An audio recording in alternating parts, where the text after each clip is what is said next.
A Montfort man involved in a heavy drug raid earlier this week was sentenced to prison today, but it was for a completely separate crime. 44-year-old Christopher Johnson appeared in an Iowa County courtroom this morning for an OWI sentencing. A judge sentenced Johnson to 4 years in prison, requiring him to serve 2.5 years behind bars and another 1.5 years on extended supervision. While Johnson was already in custody for his sentencing today, deputies and SWAT crews raided his home on West Main Street in Montfort Wednesday.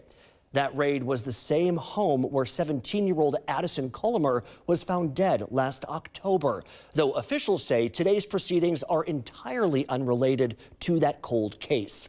During Wednesday's sting, officers say they found cocaine and other illegal drugs.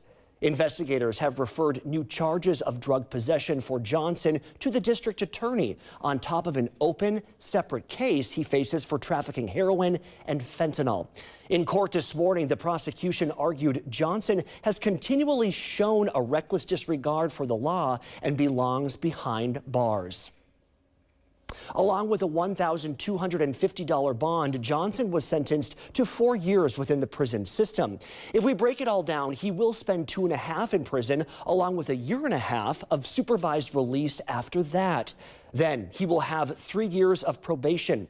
In court today, the Iowa County District Attorney says Johnson needs to be separated from society, and that's exactly what this sentence aims to do.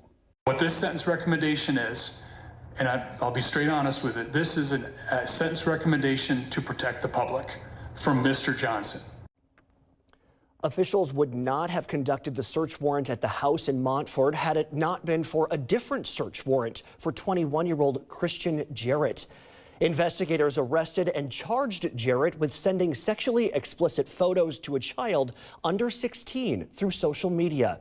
While searching his home, officials say they found illegal drugs, and that's what prompted officers to get the second search warrant for the house on West Main Street, where they captured Johnson and 2 others. 19-year-old Ashton Johnson and 72-year-old Linda Johnson were arrested and booked into the Grant County Jail. Here they are on your screen. They're both facing a handful of drug charges, including running a drug house. Again, even though this unfolded at the same home where Colomer was found in 2025, officials say the incidents are not related.